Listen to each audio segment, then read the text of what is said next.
All right, hey guys, welcome back to the channel. Jason here. Today we're going to talk about how long should your arrows be. Okay, arrows, how long should they be? Should they be full length? Should they be cut exactly to your draw length? What's the advantages to each? How does it help you in a hunting situation? Where should those be at? So that's what we want to cover on here. Now we got some things to take into consideration that are pretty important as far as the actual arrows themselves. And not only do they need to be able to tune right, and that matters for a lot of people. What that means is you might start with a full length feather, or full length shaft, full length shaft, and then you're going to cut it down incrementally till it tunes right. That might mean that it ends up being 3 inches too long, 2 inches too long, 1 inch too long, whatever the case is. That's what most people do. They will cut the full length shaft down until it tunes just right for them. Nothing wrong with that. That system works perfectly. Okay, cannot fault that in any way.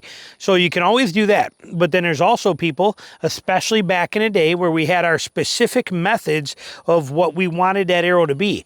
If you are somebody who is if you are a gap shooter, or you use that point of that arrow as an aiming system or something like that, it probably is going to be pretty vital important for you that that arrow length be a specific length, so that when you're at full draw and you come in and set that up, that you're going to, wow, that sun is hitting me good there. We'll get another cloud in a minute. But so that point is the exact distance that you need for that. So that's very important. There's also the people that were old school shooters that used to take, like, for example, they would take a broadhead, or let's actually leave that right on here. We don't need that yet, but we'll take a broadhead. But they would take a broadheaded arrow, and what they would do is they would draw that, and they would shoot that with a, see, I shoot with a horizontal broadhead like this, but they would shoot with a vertical broadhead, and what they would do is they would draw their bow until they felt that broadhead touch your knuckle. Boom, right there. You can feel that broadhead literally come in and touch my knuckle. They keep drawing, boom, and then as soon as they felt that, they would release. Okay, that kind of went away as people started getting into 3-under shooting. Back in the days when everybody was a split finger shooter, it was more common because you had nerk knocks and things, and you could actually hold that arrow, didn't have to worry about it coming off when it touched you. And that was a method. It was kind of like a clicker style of shooting that people did. They would cut their arrow. You'd see people all the time, and they would say, well, my arrow's 27 7/8 inches long. Why? Because that's what they needed. They would come in and they would draw. They'd come in and draw, and then they get here, they'd start slow. As soon as they felt that touch your knuckle, gone. The arrow was gone, just like a clicker purpose would do. So there's a lot of ways that you can make an arrow work that none of it is really important. It's whatever works best for you for your arrow length. Now, there is some disadvantages to longer arrows in a sense that on your quiver, now I'm shooting a 64-inch bow, and I only have a 27-inch shaft. I draw 26 inches. These are 27.5 to the back of the insert, or to where the insert's cut. 27.5 inches. So they're not real long arrows. But a 64-inch bow, imagine if I had a 32-inch arrow, it would be sticking out this far. And if you're on a shorter bow, see how it gets that arrow, you get that arrow start to get in the way out here, and it can be an issue for you. So that's something that you got to consider. And then also, now I'm using a quiver made by Donnie down at Creekwalker Trading, which from the gripper here where it wraps the bow to the gripper is a distance. See this distance here? That's pretty significant. Most bows use the gripper right here where this is for the arrow gripper, and then same for the hood. Notice that I'm attached to the bow here, but my hood is all the way up here. On a lot of bows, that hood is literally right here too. So when you shorten this distance between your hood and your gripper, and you have longer arrows, you get a lot more fanning happening out here. These arrows are fanned out more, and since this gripper is way up here more, these arrows will do more of this. Okay? They'll slap together. When you shoot, you'll hear them hitting. There's more movement in your arrows. So that can be a consideration that you want to take into and think about as well. And then there's also the weight factor. Okay, not only the tuning, but the more arrow shaft you have, the heavier the arrow becomes.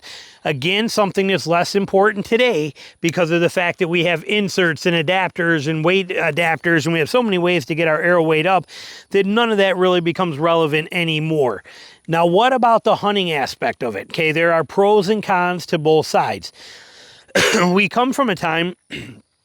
come from a time where we believed that the shorter arrow was always better because it would pass through the animal faster, and the quicker the arrow gets in and gets out, the less time there is for that animal to feel that that arrow was even there. Therefore, he's not going to run as far. And there's a lot to be said for that, and I still don't rule that out, not even a little bit. I still do have the belief that that is true. However, I also have theories on the other side. So in my opinion, it's a wash, but let me explain it to you both ways. Animal comes by, he's standing there, deer walks by, he's eating acorns, standing there eating acorns, that arrow shoots right through him, stuck in the ground. He takes a hop and he jumps, and he looks around. He doesn't know what the heck that was. He has no idea. That arrow was in and out so fast, he didn't even know what it was. He felt something, but he didn't know if it was an acorn falling on him or what it was. He has no clue.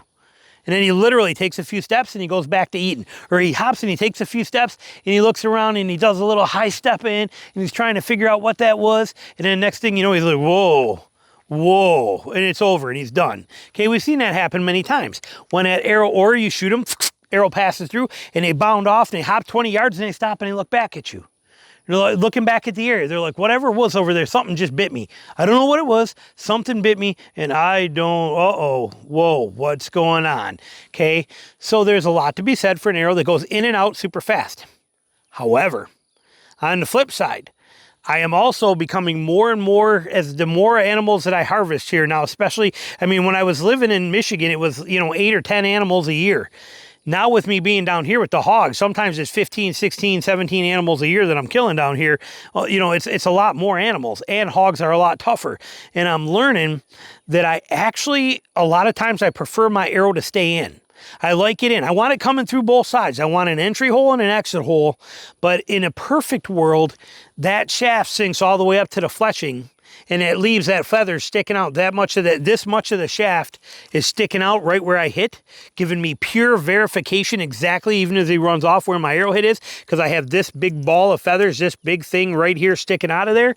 This arrow's other end sticking out the other side. But the longer that shaft remains in there, the more that hole stays open. See, animals have got multiple layers.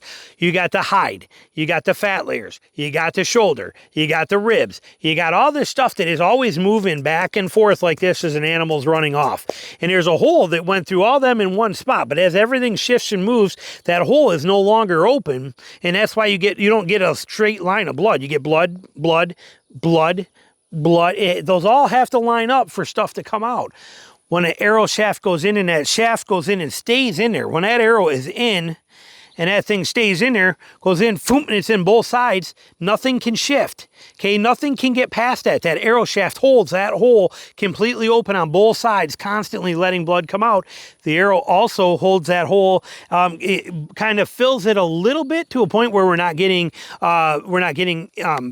fat tissue and build up in intestines or anything else coming out and clogging that hole. So in reality, I'm a bigger fan of having that arrow stay in the animal. Now, yes, they do run farther. Yes, they do run faster. Okay, because they got it. They know that arrow's there. It wasn't in and out, and they're like, okay, what was that? They know it's there. They feel it. They're like, oh, something is here, and they're gonna run like they don't care. They're going. But if that arrow's in the right place, and it's doing its job, they're going to go down quick and they're going to go down hard.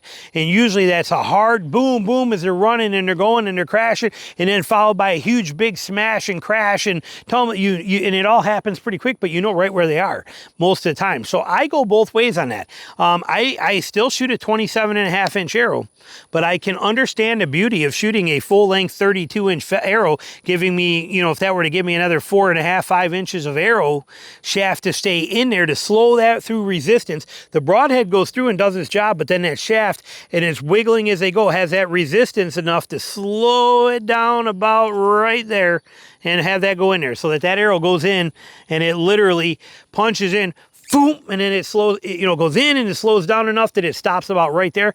That animal takes off. Seeing that sticking out this much on that side, it's a beautiful thing. So I do have a lot. I don't think it matters. I think it's all a wash. Whether you shoot a long arrow or a short arrow, I don't think it makes any difference. I think there are pros and cons to both that equal themselves out. I don't think it matters. If you're using the length of an arrow for a tuning purpose, fantastic. Do it that way. If you want them full length because you think they fly better and they just work better for you, fantastic. Do it that way. You want to cut them short and make them littler so that they fit on your bow better like this and there's less snagging and less crap to deal with having a short arrow on a longer bow, more power to you. Do it that way. There is no right or wrong way to this. Whatever method works for you is going to be the best. Make it your way. Questions, comments, put them down below. As always, thanks for watching.